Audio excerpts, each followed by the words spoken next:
ಇವತ್ತು ಬೆಳಗ್ಗೆ Iran television declare ಮಾಡಿದ್ರು, ನಮ್ಮ ರಿಲಿಜಿಯಸ್ ಗುರು, ವರ್ಲ್ಡ್ ರಿಲಿಜಿಯಸ್ ಗುರು ಆಯತುಲ್ಲಾ ಖಾಮೆನೈ ಮಾರ್ಟರ್ ಆಗಿದೆ ಅಂತ. ಅದಕ್ಕೆ ನಾವೆಲ್ಲ ಪೂರ್ತಿ ಥ್ರೂಔಟ್ ದಿ ವರ್ಲ್ಡ್ ಪ್ರೊಟೆಸ್ಟ್ ನಡೀತಾ ಇದೆ, ಅಮೆರಿಕ ಮತ್ತು ಇಸ್ರಾಯೇಲ್ ಅಗೇನ್ಸ್ಟ್. ಇವಾಗ ಅವರು IRGC ಹೆಡ್ಸ್ ಜನರಲ್ಸ್ ಇದ್ರಲ್ಲ, ಬೆಳಗ್ಗೆ ಹೇಳಿದ್ರು ನಾವು we are going to start the war. ಇವಾಗ ಸ್ಟಾರ್ಟ್ ಮಾಡ್ತೀವಿ, ವಾರ್ ಸ್ಟಾರ್ಟ್ ಮಾಡೋದು ಇವಾಗ. ಅಲ್ಲಿವರೆಗೆ ನಿನ್ನೆ ಏನಾಗಿದೆ ಅದು ಎಲ್ಲ ಹಳೇದು, ಸುಮ್ಮನೆ ಕಳಿಸಿದ್ದೀನಿ, ಇವಾಗ ಮಾಡ್ತೀನಿ ಅಂತ.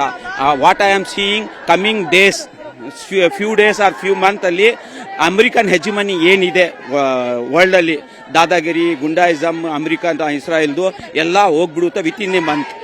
ಪವರ್, ವಿಟೋ ಪವರ್ಸ್ ಎಲ್ಲ ಹೋಗಿ ಆ ವಿಟೋ ಪವರ್ಸ್ ನಮ್ಮ ಏಷ್ಯಾ ಕಡೆ ಬರುತ್ತೆ. ಇದು ಎಲ್ಲ ಚೇಂಜಸ್ ಆಗುತ್ತೆ, change of the policies.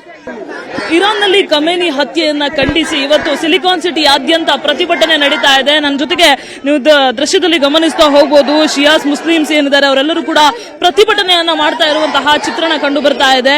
Khamenei ಅವರ ಫೋಟೋವನ್ನ ಹಿಡ್ಕೊಂಡು ಭಾವಚಿತ್ರದೊಂದಿಗೆ ಪ್ರತಿಭಟನಾ ರ್ಯಾಲಿಯನ್ನ ಮಾಡ್ಕೊಂಡು ಬಂದ್ರು. ನಾನು ಅವ್ರನ್ನ ಮಾತನಾಡಿಸ್ತಾ ಹೋಗ್ತೇನೆ. ಮೇಡಮ್, ಪ್ರತಿಭಟನೆಯ ಉದ್ದೇಶ ಏನು?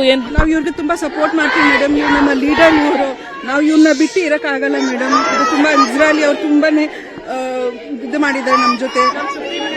ನಮ್ಮ ಲೀಡರ್ಗೆ ಸಾಯಿಸಿದ್ದಾರೆ ಮೇಡಮ್. ಇದು ಒಂದ್ ತಿಂಗಳಲ್ಲಿ ಎಲ್ಲ ಇದ್ ಮಾಡ್ಬಿಡ್ತಾರೆ. ನಮ್ ಸುಪ್ರೀಂ ಲೀಡರ್ ಮಾಡವ್ರೆ ಅಮೆರಿಕ ಅವರು. ನಾವ್ ಯಾವಾಗ್ಲೂ ಯಾರ್ದು ಅನ್ಯಾಯ ಮಾಡಿಲ್ಲ, ನಾವ್ ಯಾವಾಗ್ಲೂ ಪುಣ್ಯನೇ ಮಾಡಿದ್ದು. ಫಲಸ್ತೀನ್ ಅವ್ರಿಗೂ ನಾವು ಸಪೋರ್ಟ್ ಮಾಡಿದೀವಿ. ಹಂಗಾದ್ರೂ ನಮ್ ಸುಪ್ರೀಂ ಲೀಡರ್ಗೆ ಹಂಗ್ ಮಾಡೋರೆ ಅಂದ್ರೆ ನಾವು ಬಿಡಲ್ಲ. Silent protest we are doing madam. Silent protest ಮಾಡ್ತಾ ಇದೀವಿ. ಲಬ್ಬೈಕ್ ಯಾ ಮೆಹದಿ, ಲಬ್ಬೈಕ್ ಯಾ ಮೆಹದಿ, ಲಬ್ಬೈಕ್ ಯಾ ಮೆಹದಿ, ಲಬ್ಬೈಕ್ ಯಾ ಮೆಹದಿ, ಲಬ್ಬೈಕ್ ಯಾ ಮೆಹದಿ, ಲಬ್ಬೈಕ್ ಯಾ ಹುಸೈನ್, ಲಬ್ಬೈಕ್ ಯಾ ಹುಸೈನ್, ಲಬ್ಬೈಕ್ ಯಾ ಹುಸೈನ್, ಲಬ್ಬೈಕ್ ಯಾ ಮೆಹದಿ. ಇದು ಇಲ್ಲಿರುವಂತಹ ಪ್ರತಿಭಟನಾಕಾರರು ಹೇಳ್ತಾ ಇರುವಂತಹ ಮಾತು. ಅಂದ್ರೆ ನಮ್ಮ ಧಾರ್ಮಿಕ ಗುರುವಿನ ಹತ್ಯೆ ಆಗಿದೆ, ಇದನ್ನ ನಾವು ಖಂಡಿಸ್ತೀವಿ. ನಾವು ಅತ್ಯಂತ ಭಾವದಿಂದ ನೋಡುವಂತಹ ಧಾರ್ಮಿಕ ಗುರುವಿನ ಹತ್ಯೆ ಆಗಿದೆ, ಇದನ್ನ ನಾವು ಖಂಡಿಸ್ತೀವಿ. ನಮಗೆ ನ್ಯಾಯ ಬೇಕು ಅನ್ನುವಂತಹ ಆಗ್ರಹವನ್ನ ಇಲ್ಲಿ ಪ್ರತಿಭಟನಾಕಾರರು ಮಾಡ್ತಾ ಇರುವಂತದ್ದು. ಕ್ಯಾಮರಾಮನ್ ನೂರ್ ಮೊಹಮ್ಮದ್ ಜೊತೆ ಪ್ರಗತಿ ಶೆಟ್ಟಿ, ನ್ಯೂಸ್ 18 ಬೆಂಗಳೂರು. ಅೌಜು ಬಿಲ್ಲಾಹಿ ಮಿನಶ್ ಶೈತಾನಿರ್ ರಜೀಮ್, ಬಿಸ್ಮಿಲ್ಲಾಹಿರ್ ರಹಮಾನಿರ್ ರಹೀಮ್. ಅಮ್ಮಾ ಬಾದ್ ಫಕತ್ क़ाल ಅಲ್ಲಾಹು ತಬಾರಕ ವ ತಆಲಾ ಫೀ ಕುರಾನಿಹಿಲ್ ಕರೀಮ್ وهو أصدق الصادقين وقوله الحق. بسم الله الرحمن الرحيم. इन्ना लिल्लाहि व इन्ना इलैहि राजिऊन. खुदा ने कुरान में कहा है कि जो कोई इस दुनिया में आएगा उसे एक दिन मौत का मजा जरूर चखना है, मगर हम सब के दिल टूटे हुए हैं. ये इजराइल और अमेरिका ने सिर्फ रहबर को नहीं शहीद किया, हम सब शहीद हो गए.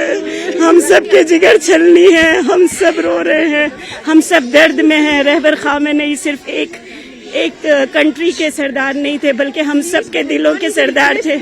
बीबी फातिमा जहरा के सैयद उनके बेटे थे, जो इमाम ज़माना के नायब थे, डिप्यूटी थे, सक्सेसर थे, मगर उनको इजराइल और अमेरिका ने शहीद कर दिया. अब तक भी हमको यकीन नहीं आ रहा कि हमारा रहबर इस दुनिया में नहीं रहा. और उनका जुर्म क्या था? बस यही जुर्म था कि वो हक और इंसाफ की हुकूमत चाहते थे. बिस्मिल्लाहिर्रहमानिर्रहीम. सबसे पहली चीज कि आज तमाम पूरी उम्मत मुस्लिमा के लिए बड़ा ही गम और दर्द भरा दिन है, इसलिए कि आज हमारे सबसे आली क़यादत और रहबर मौज़म सैयद अली हुसैनी खामेनी को असैसिनेट किया गया. और इसके लिए पूरे इंडिया में होना ये चाहिए कि तमाम के तमाम जितने भी कोई मजहब, मिल्लत, कोई किसी मैटर नहीं करता है कि कौन कौन से मजहब का मानने वाला है, किसको फॉलो करने वाला है, किसको जानने वाला है, लेकिन आज कोई आइडेंटिटी है. अगर पूरी दुनिया में वर्ल्ड वाइड जो हक बोलता है, सही बोलता है, मजलूमों का साथ देता है, बगैर किसी मजहब और मिल्लत के जाने हुए कि तुम हिंदू हो, मुसलमान हो, शिया हो, कोई हो, जहां कहीं भी जुल्म हुआ है तो हमेशा उन्होंने स्टैंड लिया है. और 86 इयर्स में आज तक कोई उनके मुकाबले में ये एक जुमला नहीं कह सकता कि उस इंसान ने कोई गलत काम किया हो. तो ये आज अमेरिका और इसराइल ने जो कुछ भी किया हमारे लीडर के साथ, हमारे रहबर के साथ, आज पूरी मुसलमान उम्मत को गमजदा किया है, बिलखुसूस हमारी शिया कम्युनिटी को.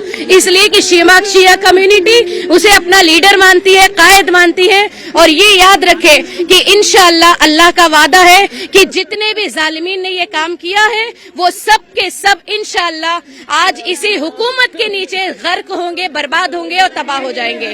और इंशाअल्लाह निर्भीता, ನಿಷ್ಪಕ್ಷಪಾತ, ವಿಶ್ವಾಸಾರ್ಹ ಸುದ್ದಿಗಳಿಗೆ ಮತ್ತೊಂದು ಹೆಸರಾಗಿರುವ ನ್ಯೂಸ್ 18 ಕನ್ನಡ ಈಗ ಆಪ್ನಲ್ಲೂ ಲಭ್ಯವಿದೆ. ದಯವಿಟ್ಟು ಇಲ್ಲಿರುವ QR ಕೋಡ್ ಸ್ಕ್ಯಾನ್ ಮಾಡಿಕೊಂಡು ಆಪ್ ಡೌನ್ಲೋಡ್ ಮಾಡೋದಕ್ಕೆ ಮರಿಬೇಡಿ. ನಿಮ್ಮ ಬೆಂಬಲ ಹೀಗೆ ಸದಾ ನಮ್ಮೊಂದಿಗಿರಲಿ. ಧನ್ಯವಾದ.